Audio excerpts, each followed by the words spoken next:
Hey everybody, and welcome back to the channel. My name's Terry. I'm with Team Big Deck Energy. Unfortunately, I did do a vlog of our travel to Billings here in our state for our regional, and my camera decided to corrupt all the data. I actually took wow, I wish. I took 5th place. One of my teammates took 4th place, Kevin. He played Plunder Patrol. Unfortunately, I got bubbled out right at the very end because of all of the attendance. Only the top 4 got invites, but I did win a playmat. I wanted to go over my deck profile. I played Floowandereeze. So let's go ahead and get started with that. So it's a pretty generic build. So there are 3 Rubina, pretty standard. We have 3 Eaglin, or Eglin, however you like to say it. 1 Toucan, 1 Stree, 2 Impin. I really like the 2 Impin tech. I know a lot of people will go for like a second Ryza. I really like playing 2 Impin. 1 Ryza, the Mega Monarch. This is a very clutch card when you're playing on your opponent's turn. Those of you who have played this probably know that. 1 Mist Valley Apex Avian for interrupting on your opponent's turn, which is really nice. 1 Barrier Statue of the Stormwinds, because we don't like our opponents to play when we're playing this deck. Especially like Sword Soul, and anything else that likes the special summon.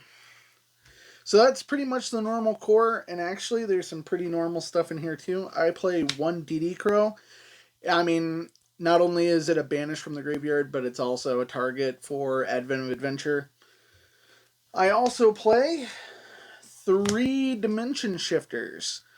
I've had multiple opponents. The second that I say chain, Dimension Shifter, if they do not have the Called by the Grave, I've had a couple of people, as soon as this hits the graveyard, just scoop. So very good card. I also play 2 Ash Blossom. Not sure if those are getting into the screen. Apologize. Ash Blossom, I mean, unfortunately, I've only been playing competitively for a couple of weeks now. I kind of came in as a casual player, and I've only been playing for about just a little over 3 months now. And I learned that you have to play hand traps. It's just the unfortunate, well, not unfortunate, it's just the facts of playing this game now. Some decks can get away without playing them, but Floowandereeze is not one of them. I play 3 Pot of Duality, excellent draw support card, on top of a very expensive card, and it hurt me to put out for these. Also 3 Pot of Prosperity. I also play 3 Maps. This is probably the best card in the deck. It's got multiple abilities. It lets you reveal a card. Most of you have played Floowandereeze, or I guess I can go over this a little bit. You reveal a card. You search your deck. You banish 1 Floowandereeze monster. You get to normal summon. Basically, a free normal summon for the turn before using your normal summon. And then, on your opponent's turn, if they normal summon, you get to basically do the entire normal summoning chain that the Floowandereeze do on their turn with just this card. You don't need Dreamy Town. Dreamy Town's really good for if they're like special summoning, because this requires them to normal summon to do that other effect. I've also got 3 Advent of Adventure, which was an amazing card from everybody that I've talked to when they used to play this before this card came out. I think this was it Grand Creators? No, it was Battle of Chaos. Before this card came out, the deck was a little inconsistent. With this, it's amazing because this will let you seek out any Floowandereeze monster or the field spell. So it's it can, what is the word? Sorry, having a little bit of problems here. It can redeem a very bad hand for you, because every card in the deck is a winged beast, basically, besides Dimension Shifter. And if you like just draw 1 Apex Avian, you can still go and get like Rubina with that card by banishing your Apex Avian. A lot of people like to play 3 Book of Moon, but I've decided to go with 2. I've seen 3, I've seen 1, I've seen none. I think 2 is really good. If it really isn't working, if your opponent's not playing against, or if your opponent's not playing impermanence, Book of Moon is okay still to protect your barrier statue, but it's also a card that's easily taken out for siding, depending on the thing. Of course, everybody has one called by the grave in their deck. Don't care what you're playing. I main Harpy's Featherstorm. I've seen people who don't. They actually have it on their side. This has really helped against Zombie World and other cards like Tikaboo. But we'll get into my matchups and I'll explain what happened.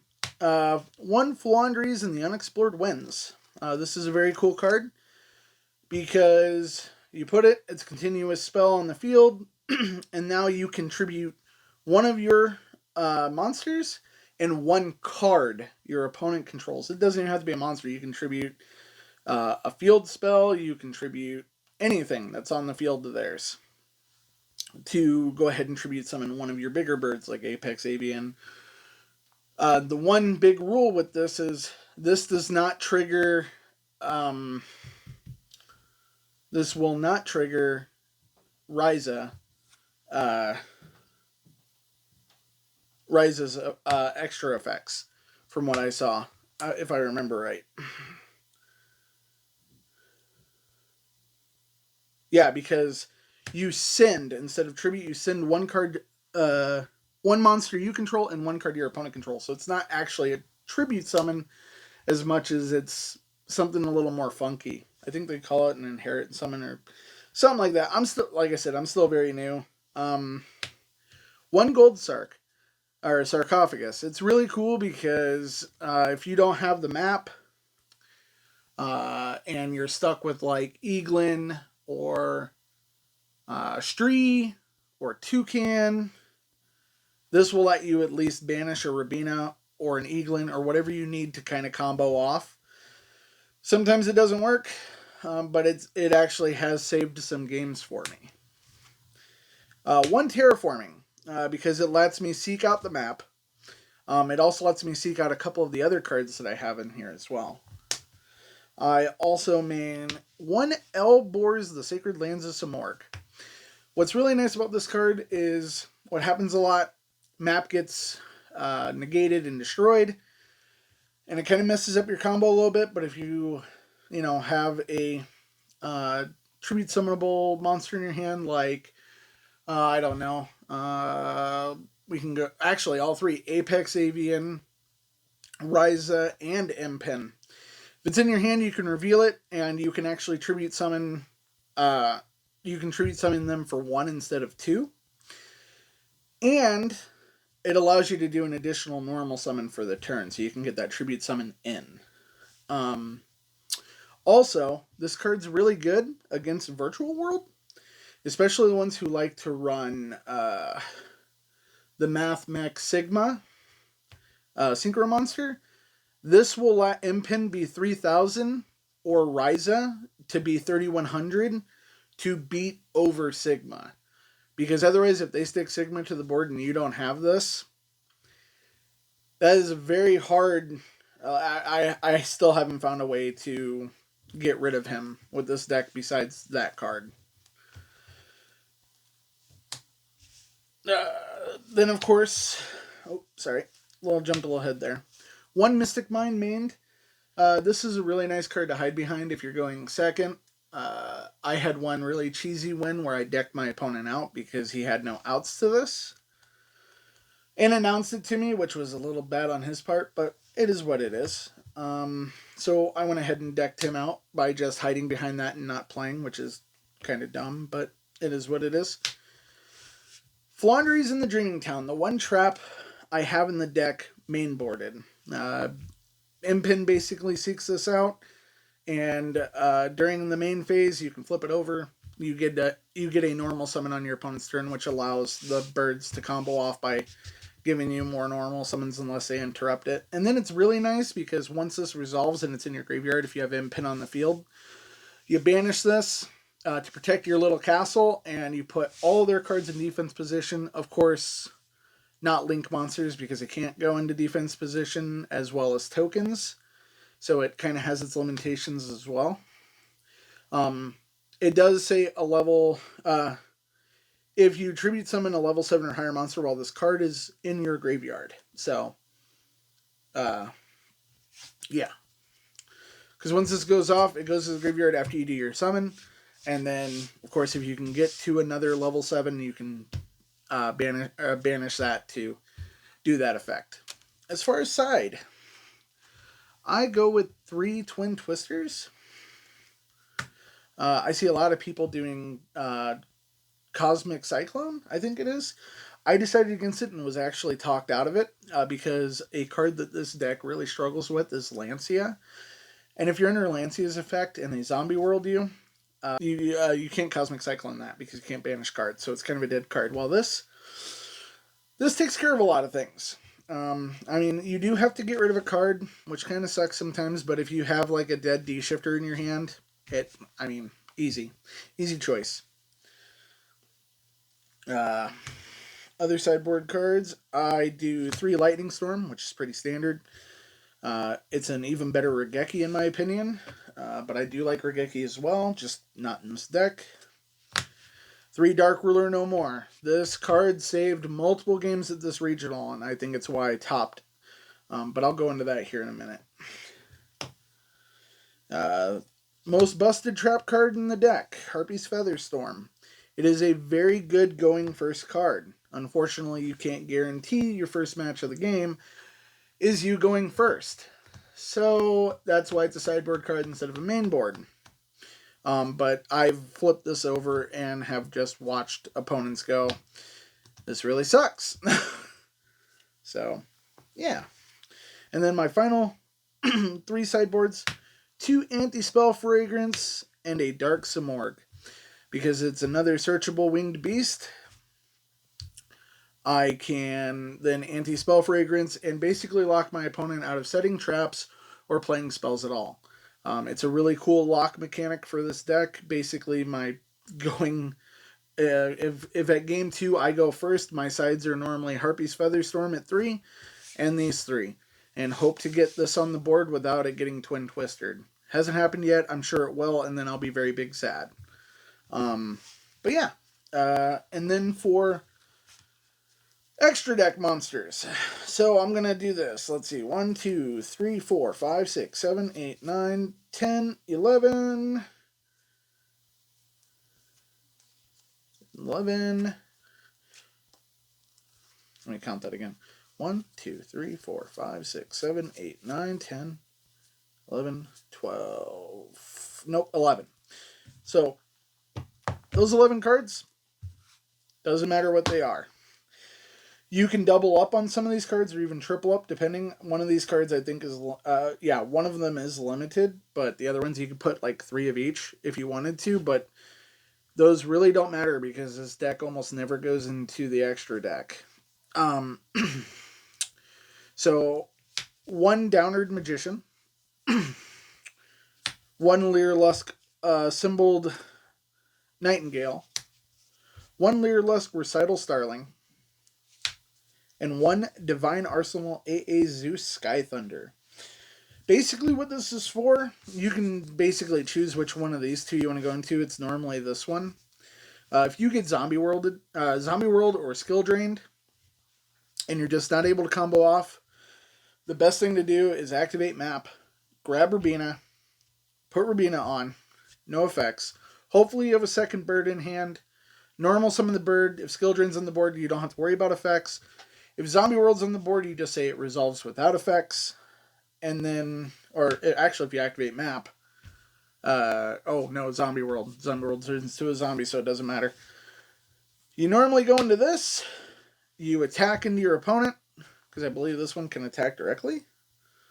Yeah, so it attacks.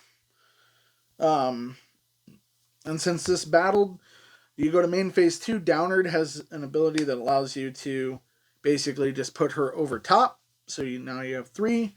And then you go into Zeus. It's basically your only out against Zombie World in this deck. But it's really good. I have yet to do it. So, matchups. Let's see. So, round 1, I played against... What was it? Oh, yeah. Branded Despia. Game 1, he just bodied me. I couldn't do anything. Game 2, Dark Simorg, Anti-Spell Fragrance, Harpy's Featherstorm in hand. Just got to combo off and lock him out of playing at all. Game 3, he set a board with Mirror Jade and everything else. And he had no cards in hand. I got the Dark Ruler no more, and then was proceeded to bounce all of his two of his fusions, which is all he had on the field, and no sets. He kind of just exhausted his hand, which was kind of weird. Bounced all of them back into the extra deck. Set my board. He drew. He had to pass because it was an Ash Blossom in hand. I proceeded to combo off again and attack for game the next turn, taking match 1. Match 2, I played against this really weird Adamancipator. What is it? Earth Machine is what he was calling it, but it was really weird, and a couple of my teammates were like, that's really not Earth Machine. Anyways, he set game 1, set the board with Apple, and I kept losing die rolls too, which really sucks because this deck you really want to be able to go first. Lost die roll. He set the board with Appaloosa, Borreload, and Baron de Fleur. Thank you. Thanks for sticking with me on this. Because I'm kind of recollecting over the weekend, and it's Monday now. So yeah, he set that board. The hand I had, the only thing I did was Ash Blossom him during the turn to stop his Pot of Desires. I decided there was no way I was playing through the board, and it's best to not reveal what I'm playing to my opponent yet, so I went ahead and scooped. There was no point in playing through that board with the hand. Game 2, same thing. Just got lucky, I guess. Dark Simorg, Anti-Spell Fragrance, Featherstorm. He couldn't play through it. I took game 2. Game 3, he knew what I was playing. I sided Dark Ruler no more and Lightning Storm. Only saw one of my sides. I saw the Lightning Storm. I had a Terraforming in hand. I had a map. I had Rubina. Played map. Triggered map. He decided to Baron negate that. Oh, by the way, yeah, he set the same board. So, Borreload, Appaloosa, Baron. Baron pop. Okay, that's fine. Got rid of that. Lightning Storm. He Borreloaded that. Okay. Terraforming. That's fine. Grab Mystic Mine. Set Mystic Mine. And I just watch his face drop. And he asked me because he already dug through a bunch of his deck, and I could literally physically see, looking at my deck and looking at his, he had fewer cards. He asked me flat out, are you ever going to remove that? Nope. I concede.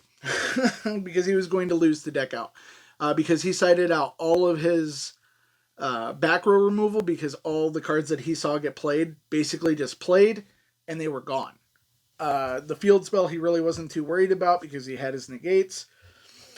And unfortunately, he suffered to that. Now, that is what it is. Game 3, I played against Branded Despia again. Game 1, again, I got bodied.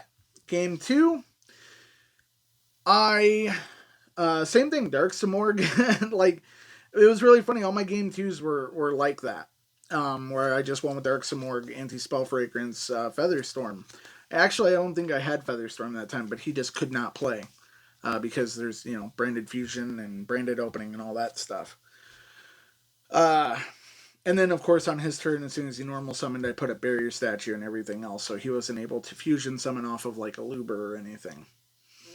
But yeah, played around that. Game 3, he just set a board that I could not break again. My hand, I didn't see any of my sides. I sided Dark Ruler no more, Lightning Storm. Didn't happen. Game 4, played against Sword Soul. Sword Soul match, I actually 2-0'd. Unfortunately, it just seems like Sword Soul has a really hard time against this deck. I know in a lot of the regionals it hasn't, but where I went, they just they couldn't do it. And then my final round was against Sword Soul again, and I 2-0'd that opponent as well. Or no, I lied. I did not 2-0 him. Game 1 went to me. Game 2 went to him. He set a board that I couldn't break. And then Game 3, Dark Simorg, Anti-Spell Break. It was the one match I won, or the 2 Sword Soul matches were the ones I won the die roll on. Yeah. Then I was waiting to watch Top Seat finish. The guy who beat me, the branded Despia guy, was Top Seat. And it came down to, if he won, I would have taken second or third and got my invite, which is what I was seeking. Or if he lost, I would take fifth or have a chance at fourth. And how everything stacked up, I wound up getting fifth. I got a beautiful playmat, but I did not get my invite, unfortunately. But then there's the breaks sometimes. So I guess we're going to Fargo to try again at that regionals. Thank you guys so much for following along. I know this one was a little long and I was kind of a little bit scatterbrained. I apologize about that. Hopefully to see some of you guys at regionals. Look for our shirt. It's got a really cool snowman on it. Just remember, we love talking to you. If you have any questions, I'll be more than happy to answer. Please like, comment, subscribe if you feel like it. We're definitely starting to really trying to pick up pace and at least put out a video a week or more. So yeah, thank you so much again, and you guys have a wonderful evening, and we will see you in the next one when we are at Fargo, North Dakota. Until then, take it easy. Bye.